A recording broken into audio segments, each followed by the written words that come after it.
Hello, welcome back to another section of Mapping the Edge, a novel by Sarah Dunant.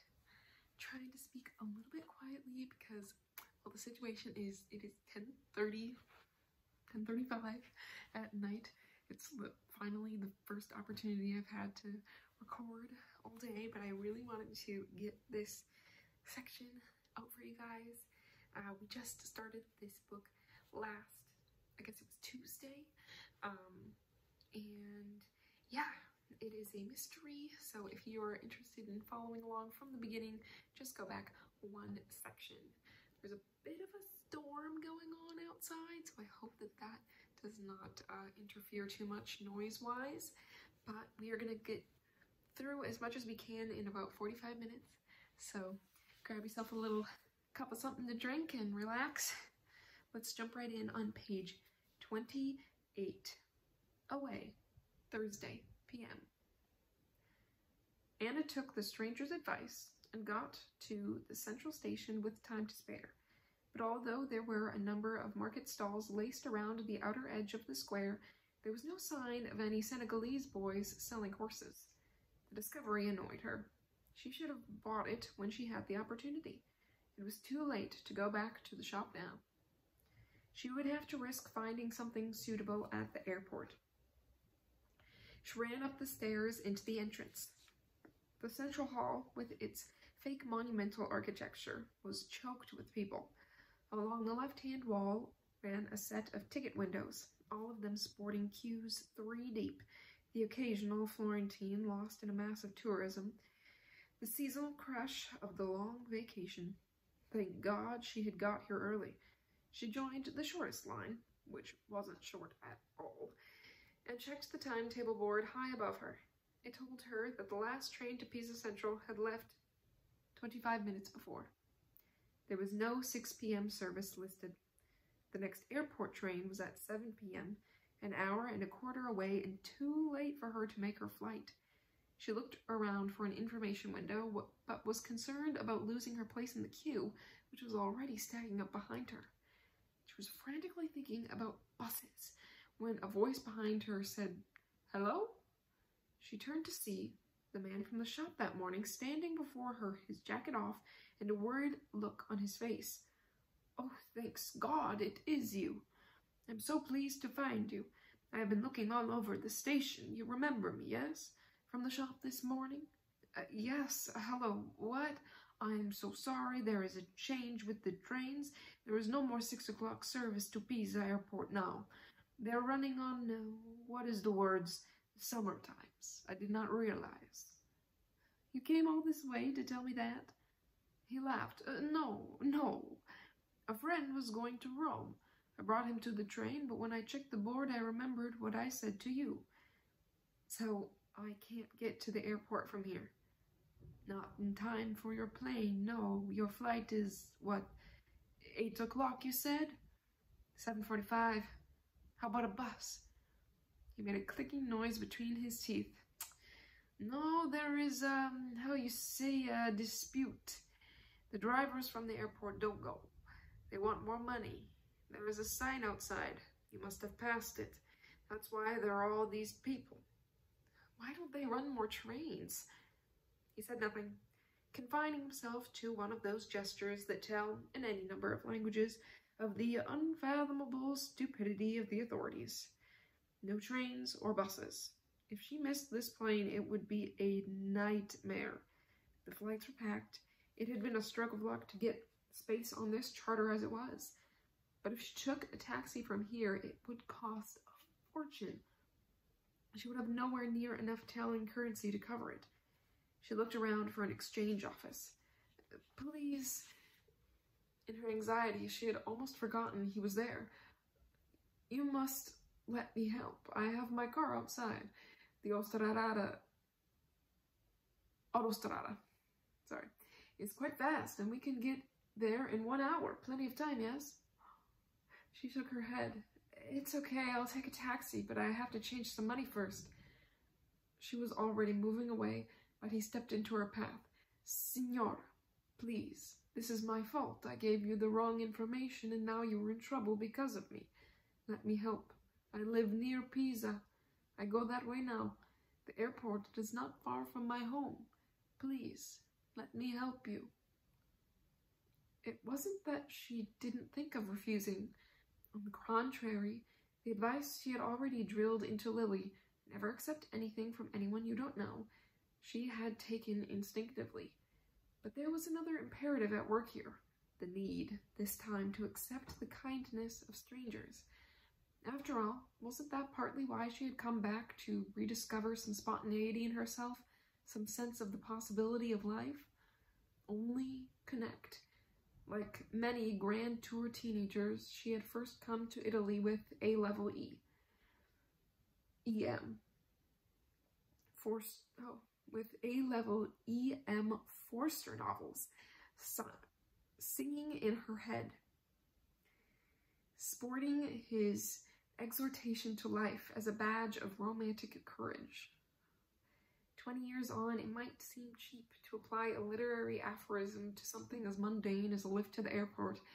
Nonetheless, "Well," she said, "if you're sure it isn't out of your way." Away, Thursday p.m. The message light was flashing at the bottom of the phone, a small, foggy yellow button, on, off, like a shallow water warning to sailors coming too close to the land. She had seen it from the moment she opened the door, but she had been waiting so long that now it was here. She suddenly couldn't bear to go near it. Instead, she busied herself with last-minute packing. Even as she was in the bathroom gathering up her toothbrush and creams, she could feel it pulsing on and off through the wall in between. "It's too late," she thought. "You've left it too late. The spell is broken. I'm going home now. I'm going home. I'm going back without meeting you. It's better for everyone this way." She picked up her bag and walked to the door. She still had plenty of time. The flight didn't go till after 7. She couldn't answer the message and still make it out of there. She could.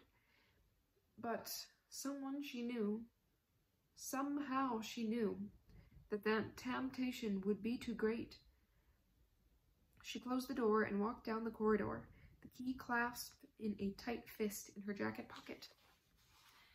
The light would continue to flash as she took the lift downstairs to the desk, then out to the foyer and to the street to hail a taxi to the station. Soon after, it would stop, as her checkout registered and the phone wiped itself clean in preparation for the next guest. The message would be lost, gone over no meeting. It was that simple. As she stood waiting for the lift, it seemed to her that her life had become like a puzzle from a children's book. A figure, her, standing at the corner of the page with a set of different paths snaking out away from her, interweaving and overlapping until one emerged onto a cliff edge and a sheer drop, and the other to a green and pleasant land. Heidi has to take her grandfather's flock up to the summer pastures, which path should she choose to avoid disaster? The lift came, the doors opened, and closed again. She turned back along the corridor, her fist uncurling from the key. As the message activated in her ear, she closed her eyes and listened as his voice scooped bits of her innards out. Then came an address. There was a notepad and pencil by the phone, but she made no move to use them. Forget this, and it wasn't meant to happen, she thought, with one last careless nod to fate. In the back of the taxi, it was so hot that her skin stuck to the seat through the layer of linen. She hesitated for a moment when he asked her where she was going, then opened her mouth and heard the address sing out, clean and clear, word perfect. When she inquired how far it was, he told her it was in Fiesole, on the other side of the river. She looked at her watch. She would be cutting it fine to get to the airport in time. Maybe she'd have to take a taxi. He would have money. She would borrow from him and write him a check. She opened the window to let in some air, but it only served to funnel the heat back in.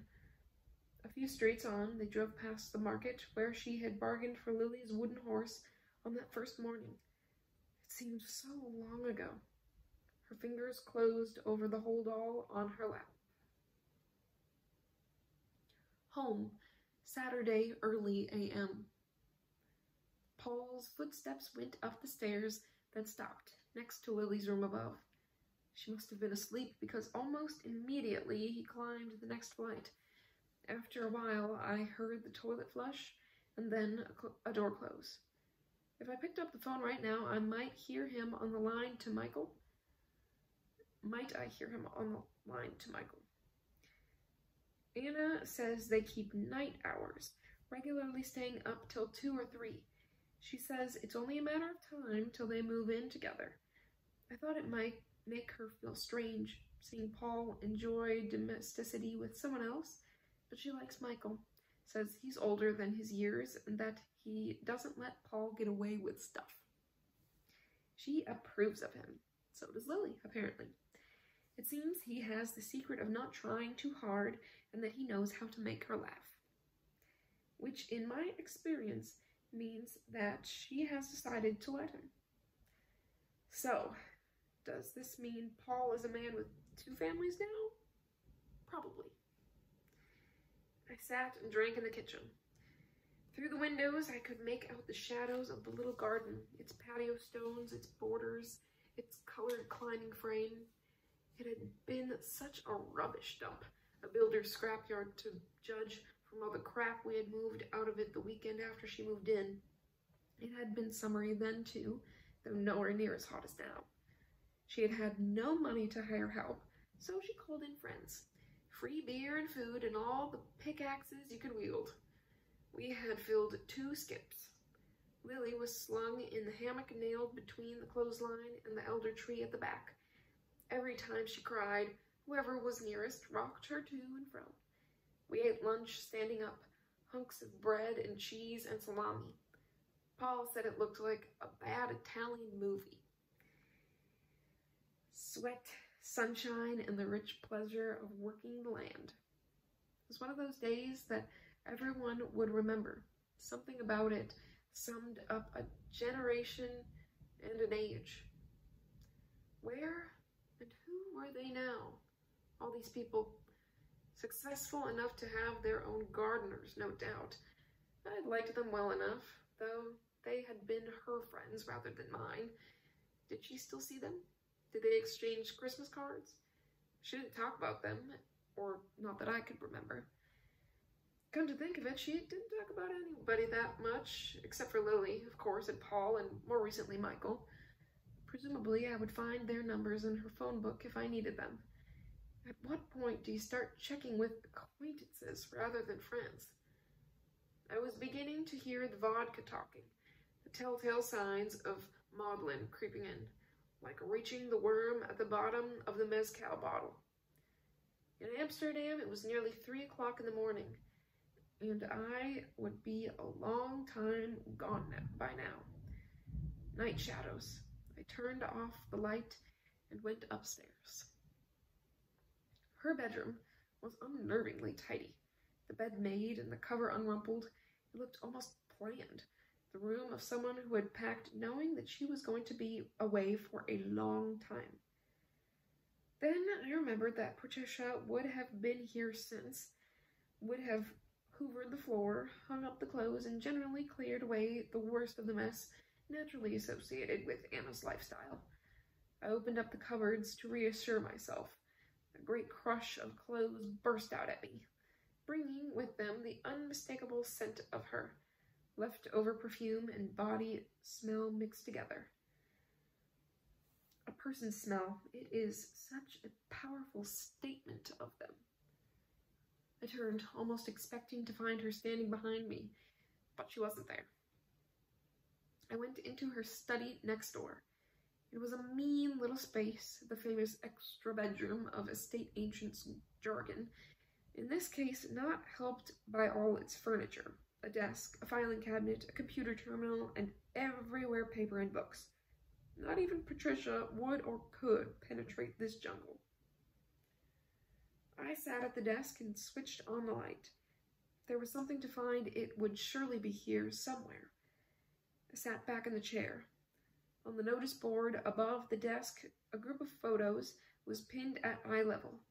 There was a picture of Lily in a playground, hands up above her head, caught in the split second of pure exhilaration before the descent down the slide. Then one of me, looking younger and more serious, with a baby, the baby, in my arms. And then Paul and an older Lily sitting opposite each other in some American fast food diner, both in profile with their mouths open, teeth sunk into two gigantic hamburgers.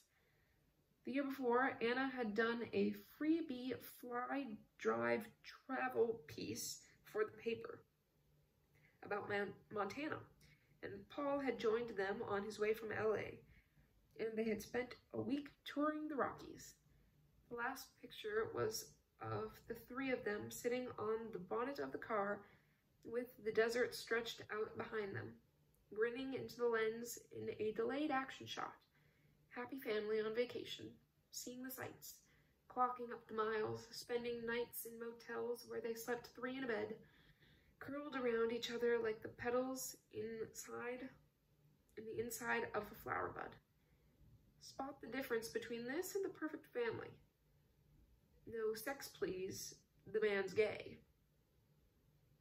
Well, why not? Why should the hand that rocks the cradle always be attached to the penis that helped put it there? As surrogate fathers go, Paul had turned out to be better than many originals. And anyway, I know enough couples who hardly bother to have sex anymore. Just to prove the point, at the corner of the notice board, stuck at an angle as if it was only just clinging on, was a fading snapshot of Elsbeth and George in their garden in Yorkshire, the frost about to come in. They couldn't have been more than 65 when the picture was taken, but you could already sense the bony guy from the 7th Seal lying in wait for them behind the shrubbery. By that time, she had already taken to finishing off his sentences for him. They were sewn so tight together you couldn't get a breath between the stitches. Some might think it sweet. I thought it hell. But then I suppose I have a vested interest in not believing in happy families. He died the year after. As far as I could see, it was his only strategy for getting away from her. To get her own back, she followed him a year later. If she'd stuck it out a bit longer, she would have seen her grandchild, though it occurred to me at the time that the lack of an identifiable father would probably have killed her anyway. Anna thought later that it was the loss of both parents that had made her want the child. That may be true, though I always felt it had more to do with Christopher and the affair from hell. But even within best friendships, there are some places you learn to tread lightly. And once she had made up her mind, the decision wasn't something that one could challenge. I remember the day she told me. It was a Saturday morning, and I was in the kitchen making my first cup of coffee. I was 10 months into Amsterdam. I'd found a good dope source and a bicycle lock that worked. My apartment had window pictures on the walls, and I was beginning to feel like I might have a life here rather than just another job. It still didn't mean I was ready for anything. I didn't quite take it in when she first said it. I suppose it's a question of hearing what you want to hear, or not. You still there, Stella? Yeah, I'm still here. When did you find out? I did the test last week. She didn't say anything for a moment, but I think I've known for a while. Why did you tell me? I suppose I didn't know what to say. And the way she said it made my mouth go dry. I already knew who the father was, of course. That was the reason she hadn't told me. It had to be. What happened? Did Christopher find he'd left a couple of videos at your place and come back to collect them? It wasn't like that. He's going abroad. It was a way of saying goodbye, that's all. And how many times does that make, I thought, but didn't say. I had disliked this man for so long that by then I could no longer work out if it was because he was a schmuck or because he had made Anna so unhappy. Every time she had stopped seeing him, I celebrated. The last time must have been 6 months before, and because it had been such a dramatic and painful severance, I had really come to believe it was the final one. "What are you going to do?" I said at last, and the pause that followed had been so long that I remember I had had time to spoon in the sugar and stir it. I also heard her take the breath before she spoke. "I'm going to keep it, Stella," she faltered. "Not because of him. I want a baby." 4 words. That's all it took. I want a baby. Anna would be 33 next birthday. I'd known her since she was 19, and in all that time I'd never heard the slightest ticking of a biological clock. In the silence on the other end of the phone, I knew that's what I was hearing then. "And what about him? He's up for 2 families, is he?" And I know it was cruel, but I didn't like the fact it had taken her so long to tell me, and I needed her to know that. "Don't be mad at me, Stella. This is hard enough as it is. It's got nothing to do with Chris."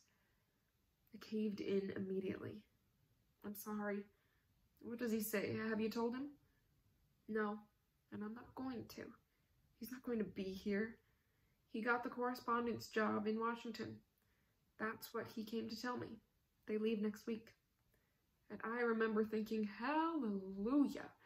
Now we wouldn't have to watch his mug on our nightly TV screens. Instead, we'll just be spotting the jigsaw pieces of his features in his child. I'm going to have the baby on my own. I was hoping you and Paul might want visiting rights. "God, Anna," I said at last, because this was one of those times when you had no option but to tell the truth. "I'm not even sure I like children." "That's because you've had no practice. You'll like this one. I promise." And she was right. I did. We all did. Though when I thought about it later, even the glory of Lily couldn't take away from the fact that she had chosen to keep it from me for so long. However much you love someone, it is only right that you should acknowledge their failings. And I suppose it was around this time that I accepted that Anna, who had always had a particular talent for telling the necessary lies of life to tutors about exam papers, employers about deadlines, or lovers about endings, could also be economical with the truth when it came to me, her closest friend. 6 months later, I came to London for the birth, and Lily entered a world where she had a godmother who was closer than a blood relative, and a surrogate father who was better than the real one would ever have been. As for my own biological clock, well, either I'm hard of hearing or it has stopped before it started. For as long as I can remember, I have had no wish to have a child. Nothing personal, just a healthy form of self-absorption that allows for no competition. In fact, for years, I didn't even think much of the idea of having a man. Well, not in any serious way. As far as I'm concerned, this was less to do with emotional damage than with the pleasure of my own company and the need for the toilet seat to be in the right place when I came to use it. There is a theory, of course, that children who lose their family early in life are frightened to make one of their own for fear of further loss. There is, however, another theory that says more or less the opposite. For myself, I have no time for theories, life being complicated enough without them. Whatever the reason, the levers I specialized in were mostly short-term leases. Amsterdam was particularly good for this. Boys on the move with passports stuffed with visas. If it lasted a month, it was too long, after which they would set off for somewhere else, and I would return to my old ways, happy in my aloneness. In essence, René has done nothing to disturb that, though in age and work he is at least my equal. The first time we met was before Lily was born. He was in town for a conference, and we spent the night in his hotel, during which it did occur to me that I might be using him to compensate, a last-ditch attempt to get my own womb full to join hers. But when we got down to it, It didn't feel like that at all. Later, when he put his head on my stomach to rest for a moment, I asked him if he could make out the sound of anything ticking in there, but only because I was absolutely certain there was nothing to hear. The next morning I cycled into work, reveling in how beautiful the city was, and how much I loved my singular self within it. I didn't see him again for 6 years. Then, 4 months ago, I picked up the phone to find him at the other end. He was living in Amsterdam now, and wondered if I was free. So, we picked up from where we left off. Occasional sex, conversation, and a mutual need to lead separate lives. He spends much of his time traveling. Aid consultancy is a mobile business, while work, Lily, and the need for my own space keep me occupied too. If we tried to get any closer, I suspect we would end up further apart. I count it as one of the success stories of my life. I also like its symmetry. So now, Anna and I both have alternative families. I think the world needs more of them. I turned my attention to her desk. Away, Thursday p.m. His car was astonishingly clean and sweet-smelling. No sweets wrappers, no sticky fingerprints, no split-open tape boxes, no bits of broken plastic from McDonald's toys, none of the detritus that came from small fingers and a rushed lifestyle. Instead, there were white surfaces, shiny foot mats, and a small paper tree swinging from the mirror, giving off a faint tang of a chemical pine. Behind the driving seat, there was even a coat hook for his jacket. A man without children. That was Anna's first thought. He pulled away from the curb. Someone honked him. He flattened his hand on the horn back, then apologized. I am a very safe driver, don't worry.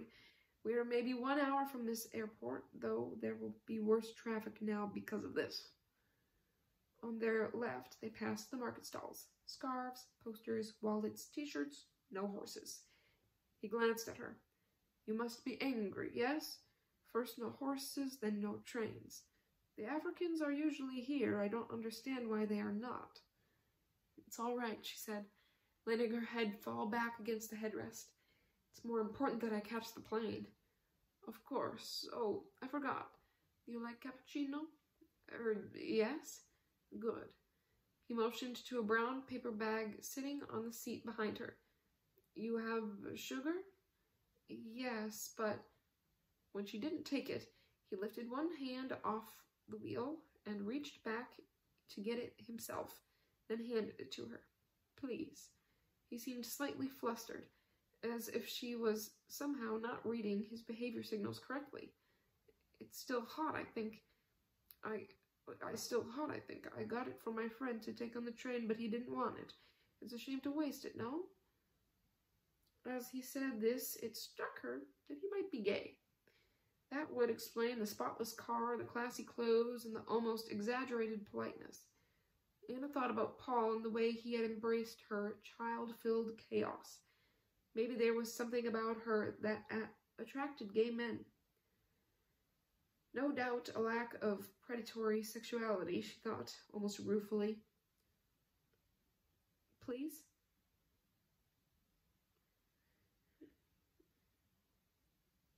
He was proffering the drink, and it was clear that he might be in some way put out if she refused. In the hollow between the driver and passenger seats, there was a shelf with cup holders. She dug out the polystyrene containers with their generous share of napkins, took the lid off the one with the letter Z scratched on it, and slipped it into the hole for him. Then she opened the other and started to drink. She made a small face. You don't like it, he said anxiously. It has too much sugar? I don't know. There's a funny taste. What is it? The almond flavoring, maybe. It's a syrup they use sometimes, very popular now. Always we have America pushing at our feet. It is good, I think, no?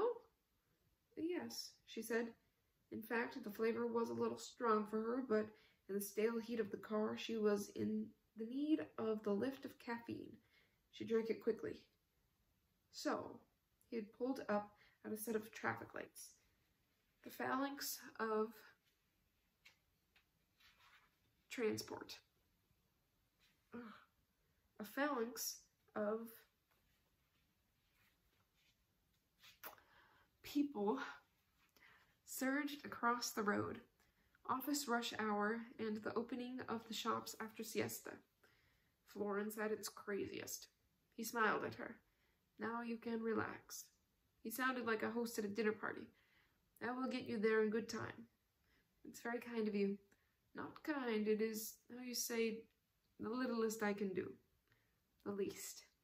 Least? Yes, of course. The least I can do, he said, pleased with himself, the words stretching out like a long smile. They fell silent. After a while, the congested medieval streets of the center gave way to wider, more relaxed boulevards, then to sprawling industrial outskirts.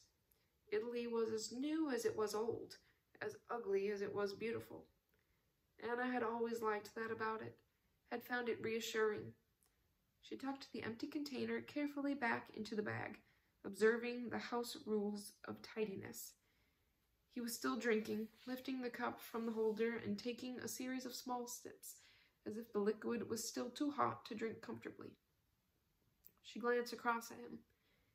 In the shop, the face had seemed too broad to be that interesting, but in profile it took on more definition, the features etched rather than drawn, as if someone had dripped acid onto soft stone, the hand hesitating over certain key contours.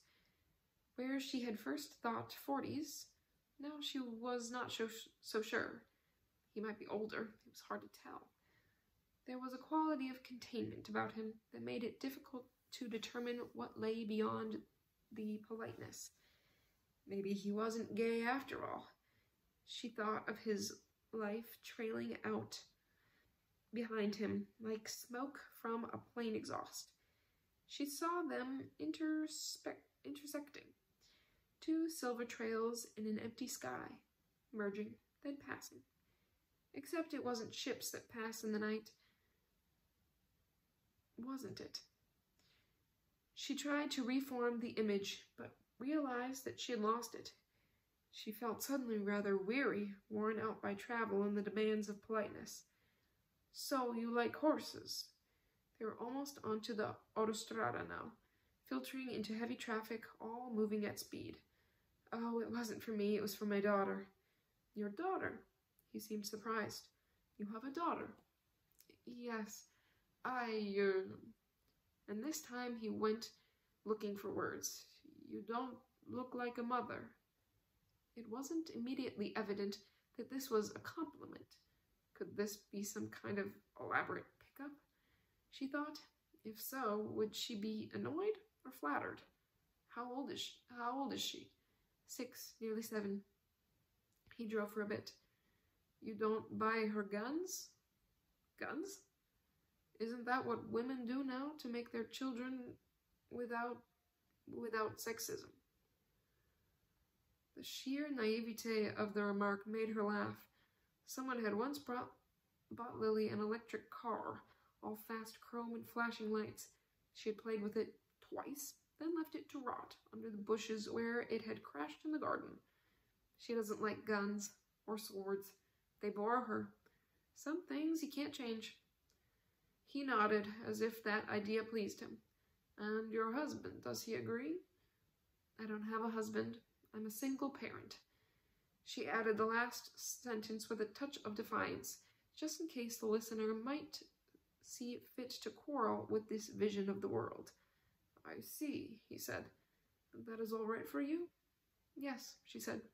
Yes, it is. And your daughter, where is she now? She's with a babysitter, a friend. Talk of Lily made her want to be home.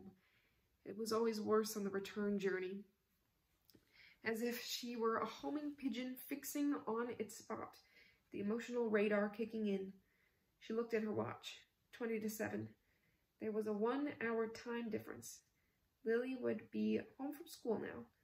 though Patricia and she would have probably stopped off at the park to play for a while first. In England, it would be light for hours to come. Not so here. Already there was a hint of twilight in the air. She would take off into a Mediterranean sunset and arrive into northern light. It was over. No adventure, no change. So be it. It had been a romantic notion anyway. Plane tickets don't alter your life. They just transport it somewhere else. For real change, you need to be braver or more foolish. She felt her eyes closing with an enveloping tiredness. She tried to rouse herself into conversation. They were in the middle lane of the freeway, both sides still heavy with traffic. She looked at her watch again. Almost 7 p.m. now. Her check-in time was already past. "Don't worry," he said, in an answer to the unasked question. "We are not far, see?" In the distance, she saw a set of signs coming up on the grass verge.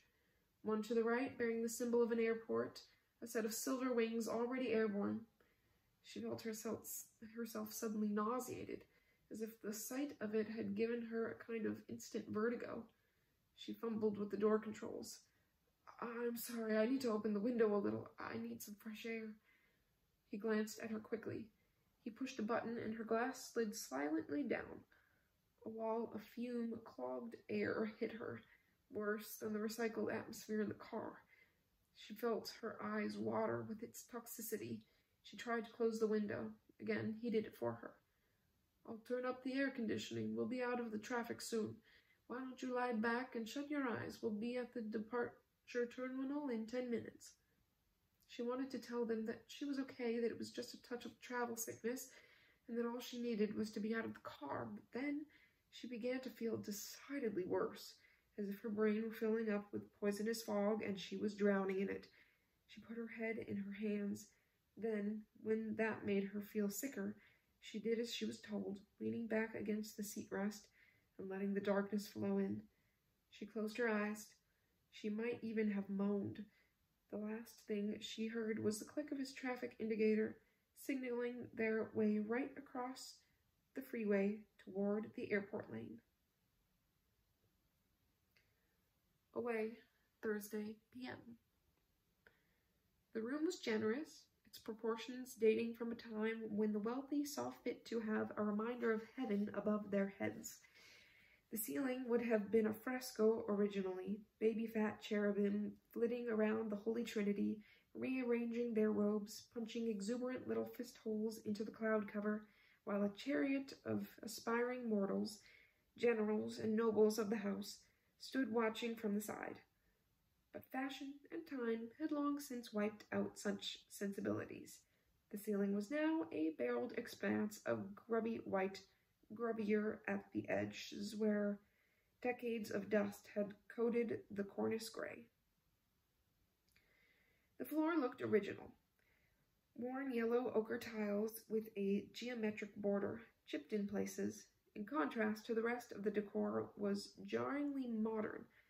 A scarlet sofa like Warhol's pouting lips, and across the room a table of white wood with a vase of wooden bird of paradise flowers from Peru. On the end wall, 2 arched windows were taking the brunt of the late afternoon sun, slatted blinds slicing prison bars of light across the tiled floor. They stood with the stripes between them, the distance significant, uneasy. They seemed the perfect transient occupants for a room where no one lived, or at least left little evidence of living. His suitcase, black, executive, leaned against the sofa. Her tatty hold-all sat by the door like an old dog patiently waiting for its owner to leave. "Where have you been? You told me you'd be here on Tuesday." He clicked his tongue. "No, Anna. I said I'd let you know. I always knew I might not be able to get away that soon. I rang you in London on Monday to tell you, but you weren't there." "I'd already left," she said quickly. "You didn't leave a message, did you?" "No, we agreed I wouldn't do that, but I left one at the hotel on Tuesday. Did you get that?" No. She thought of their reception desk and the stream of ripe young girls who always looked as if they had something better to do. It wasn't the world's most efficient hotel. You should have stayed somewhere better. I told you I'd pay. I thought we'd been through that one. I don't accept your money, she said quietly, glancing around. What is this place anyway? It belongs to a friend. He works for one of the multinationals, but he travels most of the year. He doesn't spend much time here. Does he know that I use it occasionally? Yes. That I'm here with you now? No. Where are you supposed to be? Away. Somewhere else. It's not important where. What about you? He said after a while. What did you say? Oh, I made some stuff up about work. But I told them I'd be back tonight. Tonight? Yeah, I know. That was the plan, remember? He said Tuesday, and she gave a little shrug. Well, you can call them later. Have you changed your flight? She shook her head. I can't. That's what they always say. We'll use my card. There won't be any problem. No, you didn't hear me, Samuel. I said I can't do it. That's what I came to tell you. I'm not staying. I'm going to go back tonight as I promised. I'd already decided that before you called. He paused. And is this decision about home or about us? She shrugged. I don't know. Probably both. I see.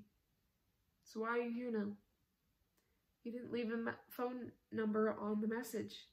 I thought I should at least tell you myself. He smiled as if to make it clear that he didn't believe her, but it didn't matter that much. Well, so now you have. Thank you. An unexpected breeze came through the half-open window and rippled across the blinds.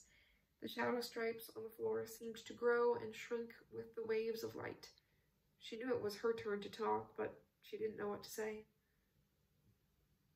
I thought we'd worked all this through, Anna, he said gently. I thought what was happening between us was okay. Yeah, well, so did I, but it isn't. And her voice was suddenly fierce. I shouldn't be here. If I stay any longer, I'll miss my plane. Listen, he said, so quietly she had to strain to hear him. This isn't your fault. It's not anybody's fault. It just happened. She shook her head. That's not true. We made it happen. She made an angry noise in her throat. Do you do this? She said suddenly. Is this what you do? In the past? Is this what you do? He laughed out loud. What? You want me to lie to you as well as her? Okay, yes, I do this all the time. Start something casual and then push it till it gets out of hand. He stopped. You're not the only one who thought about not coming, you know. This one has broken my rules too. I thought you said there were no rules. Wasn't that what you told me on the first night? Yeah, well, you know, first nights. Come on, Anna. Don't make me the bad guy in this. It's not how it is. She closed her eyes. Shit, she whispered. He didn't move. What was she waiting for? For him to touch her? If he did, would that make her go or stay?